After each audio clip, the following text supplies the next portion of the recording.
She said, "Why are you acting like a victim? You knew I was still figuring things out." When I asked why she was still sleeping with her ex, I just said, "Thanks for the clarity," and left. She thought I'd beg. Instead, she came home to find her apartment key didn't work anymore, and a notarized document explaining exactly why. My education in advanced game theory began on a Thursday morning when I found a hotel receipt in the pocket of jeans I was washing. The Meridian, room 447, 2 nights prior. The same night, Maya told me she was having an emergency girls' night because her friend Sienna was going through a devastating breakup. The receipt showed 1 room, 2 bottles of champagne, room service for 2. I stood there holding this piece of thermal paper, my brain trying to construct an innocent explanation even though it knew better. I pocketed the receipt and started paying attention, really paying attention. It took less than 48 hours to notice what I'd been ignoring for months. The angled phone, the suddenly busy Thursday evenings, the new lingerie I never benefited from, and Trevor, her ex, the cryptocurrency consultant she swore was just a friend now. I decided to test a theory. On Saturday, I told her I had to fly to Denver for an emergency work thing. I'd be gone until Monday morning. "Oh, babe, that's so stressful," she said, already reaching for her phone. "I'll miss you." I packed a bag, drove to the airport, then checked into a hotel 3 miles from our apartment and waited. The text came at 9:47 p.m. on the CloudSync tablet she'd forgotten existed. "He's gone until Monday. Come over?" The reply was instant. On my way. I sat on that hotel bed staring at the screen, and something interesting happened. I wasn't hurt. I was vindicated, and vindication is a dangerous feeling. I drove back at midnight, let myself in quietly. I could hear them in the bedroom, laughing. She had this specific laugh when she felt clever, a delighted chirp. I stood in the hallway listening to her use that laugh with someone else in our bed,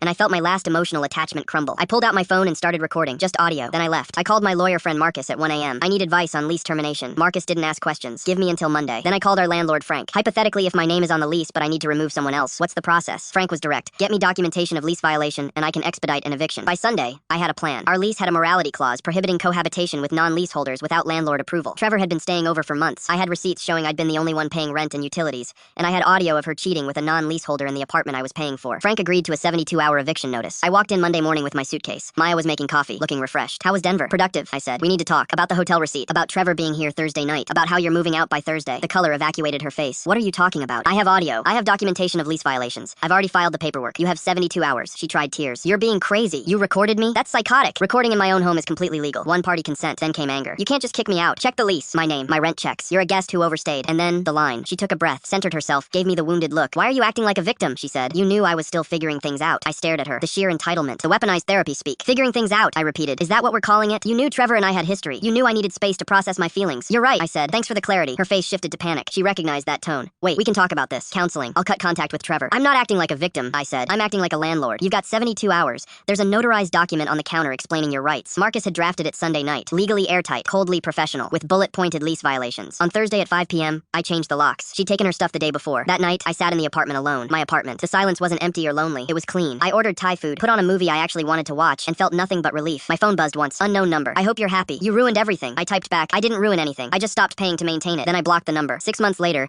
Marcus saw her at a bar with Trevor. They looked miserable. "She asked about you," he said. "What'd you tell her?" "That you were doing great." "Which you are." And I was. The apartment was mine. The life was mine. The silence was clean.